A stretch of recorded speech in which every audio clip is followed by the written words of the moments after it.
Hello everybody and thank you for joining me. This is Ciara from Ciara T Designs and today I have a pretty clean and simple card to share with you. So let's jump right in. So I'm going to make an A2 sized card and I'm going to trim down my black mat and my panel that I'm going to color on. And I trimmed out about 1/4 of an inch off of the HammerMill Cardstock, which is the one I have right here, and then about 1/8 of an inch off of my black mat, giving me a very thin layer because I wanted a fair amount of the panel so that I could work with the images that I have here. And this is clean and simple for me. There is a little bit of splatter, which I guess would negate the whole clean and simple idea, but I wanted splatter. So bear with me. This is kind of my version of clean and simple. So I have the Waffle Flower Spotlight stencil. That's the circle stencil you see me using there. And then I have a piece of Inkadinkado masking paper that I'm going to use to cut out just a little sand hill. It's going to be the land. Hopefully that kind of makes sense. My idea here is that we're going to have the mermaids sitting on this little hill or sand dune or whatever you want to call it, island. And she's either got, I'm going to say it's sky behind her just because water wouldn't have clouds that close, I wouldn't think. But that's kind of what I was thinking. So I wanted to mask it behind the circle mask. So I brought in a pencil and kind of drew my little hill that I was going to cut off of out of the masking paper. And then I drew kind of where I needed it to hit in the circle so that it would sit where I wanted it to sit. So you saw me kind of bring in my pencil for a few different things there. And then here I'm just erasing the pencil lines so that I don't accidentally blend them into the scene. And then I just have a piece of low-tack tape creating kind of a hinge so that it's easy for me to lift the stencil without moving it so that I can put the mask in and out. That's kind of what I was thinking. And we're going to blend the sky area first. So I have 2 colors for that. I have Tumbled Glass and then I brought in Shaded Lilac just to add a little bit of interest to the blending. I didn't want it to look flat, but I mean, there are clouds, so it won't look completely flat regardless. But I like purple. I like to tint things purple, so that's kind of why I end up going that direction. But you could have brought in a darker color of blue or pretty much any shade could look really pretty here because it's just lightly around the edges to add a little bit of interest into the sky color. And then for the sand, I used a brushed corduroy for the darker color and then antique linen for the lightest color. I am going to change over my mask first, obviously, because I need to mask now the sky area so that my brown colors, although antique linen, well, I guess it's technically a brown, don't blend into my blue purpley sky. So that's why I'm masking this, is to stop any kind of color contamination going across my inks, and then kind of turning them all to a brown shade. It would dull them all out. So I really didn't want that. And I struggled with the masking paper a little bit there. I didn't want it to dull the color, so I used masking paper for this. You could... I don't know if there would be an easier way to do this with blending, only because this is kind of the easiest way, I think, to do it with blending. But I mean, you could do this with Copics quite easily, or pencil crayons, or whatever coloring medium you want to do that would give it the same effect. But I love my Oxide, so I do lean towards them pretty heavily. And that's kind of my thought there. And this card kind of came about because I had this Hero Art set. You're going to see the stamp set once we get into it here in a second. And I'd never used it. And I actually forgot it was in my stash. And I was struggling a little bit for inspiration for this video.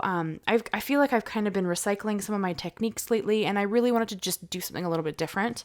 So I was going through the stamp sets that I have in my stash. And I found the stamp set and I hadn't used it yet. And so of course I had to bring it out, and it's very fitting because my husband and I, and my father-in-law, he's coming with us, we are heading to Mexico here in a couple weeks. So I thought that this was kind of a very fitting stamp set, and I wanted to make something that made me think of this trip that we're going to go on that I am very excited for. So that's kind of the thought behind this card and how it kind of came to fruition. So the stamps are all from the same set, and it's the Hero Arts Layering Sky and Sea stamp set. I'm only going to use a couple of them, and I only used black on 3 of the images, which you can see here me creating the silhouettes for the mermaid and the palm tree. And the sentiment is also from that stamp set. And then for the clouds, this is where the layering kind of comes in. So I used Uncharted Mariner for the clouds base, and then I'm going to bring in a white pigment ink to layer on top. It's going to look really stark at first, but once that white ink dries back, which it will, it kind of just gives you this really neat fade in them.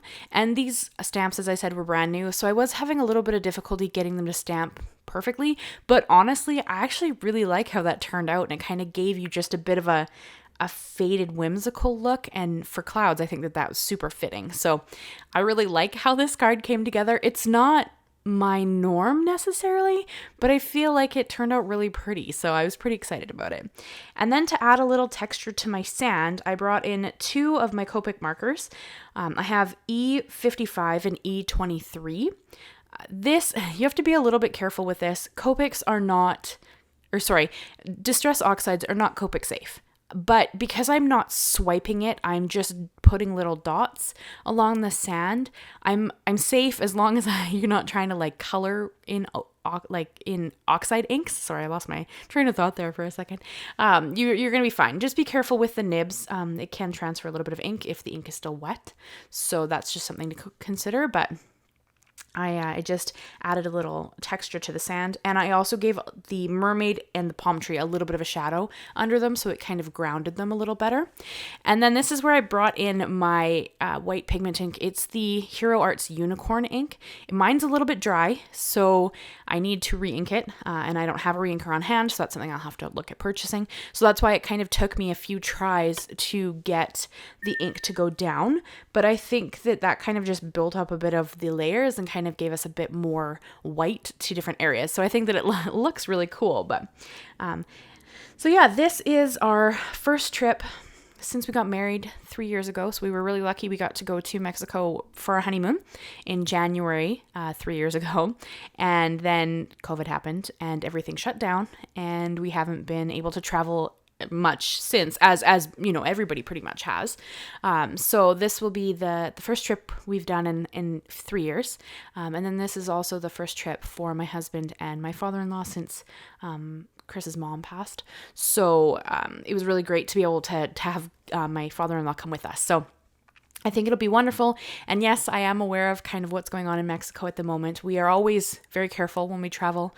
We are smart about how we travel, and we always take precautions, and we are very safe. So no worries there, but very, very excited for a trip away. I think that it'll be great after the couple of crazy years that we've had. So I'm really looking forward to it. So I did splash on a little bit of Perfect Pearl splatter there. Unnecessary for sure. You totally don't need that. And if you're going for a more clean and simple look, you probably don't want to add that necessarily, but I really like the splatter look. It just gives it a little more whimsy, gives it a little more interest. It's kind of my thing, and for me, it's always a little hard to stop. I kind of end up being a more is more style crafter, so I want to keep adding all the things, and this card really didn't need it because it really had it on its own. So I didn't add any gems or crystals, nothing like that. Everything you see here is pretty much the card finished. I am going to adhere it obviously to its card base, but otherwise this card is finished at this point. And I did have to stop myself. I actually asked my husband when I was at this point, and he came in and looked at it, and I was like, what do you think? Should I add some gems or crystals? And he's like, no. I'm like, okay, fair.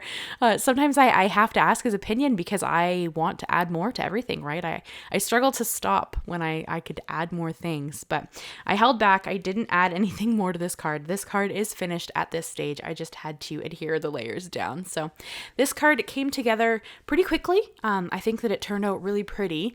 I would love to know what you think, because I know this isn't my normal style of card, but I think that it came together, and it makes me smile, and it makes me think of going to the beach and just having a great time with my family. So I'm really excited about it, and I'd love to know what you guys think about it. So leave me a like, leave me a comment, and consider subscribing if you haven't already. I do new videos every Monday and Thursday. Thank you so much, guys, and I will see you again very soon. Bye-bye for now.